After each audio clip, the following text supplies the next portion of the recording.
Cool, blimey, this is Gangs of London, innit? Sorry. And welcome to the Ruben Tuesday. My name is Ruben, and this is my review for Sky Original Gangs of London. Gangs of London tells the story of London being torn apart by the turbulent power struggles of its international gangs and the sudden power vacuum that's created when the head of London's most powerful crime family is assassinated. So Gangs of London has been out for a couple of weeks, but I haven't heard that many people talking about it, at least not in the circles of YouTube. There's a couple of reviews out there, there's a couple of reviews online, but I feel like this series needs to be talked about a bit more, so let's get into it. So Gangs of London has 9 episodes. The first episode is feature length. 3 of the episodes are directed by Gareth Evans. Gareth Evans directed The Raid 1 and 2, so if you've seen the Raid films, you know what you're getting into here. The feature length episode, the first episode of the 9, is probably the best pilot I've seen in a long time. This series is my favourite TV series I've seen this year. I think it deserves awards for action and for the way the story is told. It's almost topsy-turvy in that way. So the first 5 to 6 episodes, in each episode there is an action sequence that will have you screaming. Even if you like violent action sequences, you're going to be doing this for a lot of it. I love the Raid films, but I thought that there were moments in these action sequences that were very harsh to watch. And then the latter episodes, they kind of stop doing those sort of action sequences and just focus on character development and finishing up the story. And so where this is different is you'd normally have that kind of story development at the beginning, and then you'd have that action sequence at the end, and it kind of throws it on its head a little bit. That's not to say there aren't action sequences on the latter episodes, but they're very different. There's a particular episode in episode 5 which is probably the height or the best action sequences for me. You can totally tell which episodes Gareth Evans directed. Some people thought like Gareth Evans, like when they're talking about Gangs of London, oh, that's the one directed by Gareth Evans, the guy who directed The Raid. And yes, but just 3 episodes. There are other 2 directors, which I feel sad for them because they kind of get shadowed and pushed under. And most TV series have multiple directors. That's normal these days because you can't really direct multiple episodes. It's like trying to direct 9 feature-length films back to back.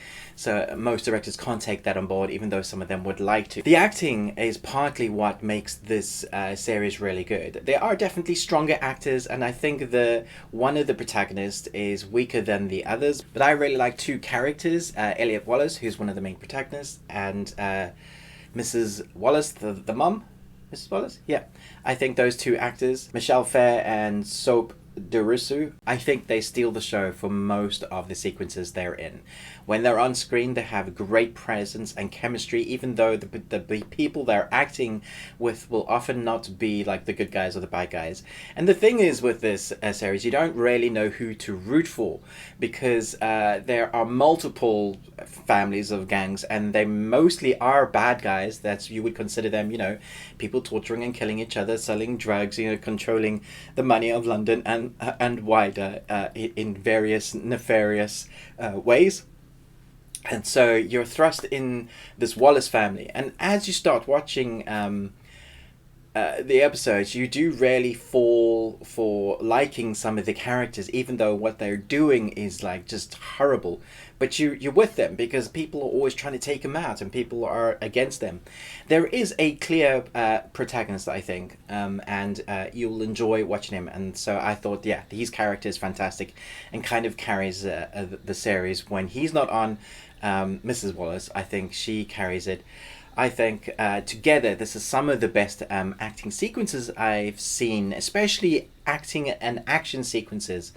I think people take for granted how hard it is to do an action sequence. You can do drama, you can do comedy, but when you see what it takes to put an action sequence together, I've been fortunate enough to be on set for a couple of feature films, and I've seen how many days, how much work it takes, hours and hours, just to do, a few moves. And you have camera setups, But the sequences within this series, especially that episode 5, man alive, it must have taken weeks, if not months, just to set up those shots.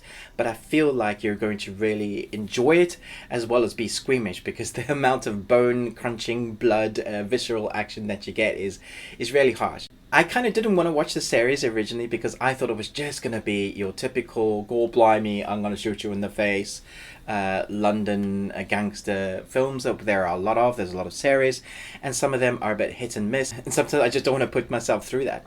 But this was so intense. Even when there was no action, it was just tense that you couldn't help being swept up into the storyline and wondering what's going to happen. And so it's very bingeable, but I wasn't able to binge it because sometimes what I was seeing on screen was too much for me to handle. So I had to take breaks in between watching the episodes, if that makes sense. And they are long, apart from that feature-long episode, the first one, which is an hour and a half, you have hour-long episodes for each, and some of them are very hard-hitting. There's torture scenes that they don't shy away from. There's action, sequences where you see people's heads literally explode, or a body literally explode. There are, ways of doing action sequences that they don't shy away from. A lot of Hollywood films would just cut. A lot of this you get to see, or just clever cuts so that you feel like you've seen all that horrible action. It's very well put together. I don't know that everybody's going to love this because the gore will definitely be too much for some people. I've already seen some reviews like, I just couldn't handle it. There's no point for that sort of gore. And I can kind of see your point, but actually it was very different, and I wasn't expecting it. So definitely put this on your list of things to watch if you enjoyed the Raid films. If you're not into the story, at least watch episode 5 because that was fantastic. There are other fantastic action sequences if you're into that, but I really dug the characters, and I'm so into the story now that I have my fingers crossed that we're going to get a second season because I really want to know what's going to happen next. It's very good, very surprising, and thanks to my brother for recommending this to me. I eventually got down to watching it, and I thought, yeah, this is excellent. One of the better series I've seen this year, probably my favorite so far. Yeah, so do chat to me in the comments below. Which is your favorite Gareth Evans film? Is it the Raid films? Is it this now series, I guess? Do chat to me in the comments below. Thanks so much for watching this review, but most of all, until next time, remember, live on a Tuesday.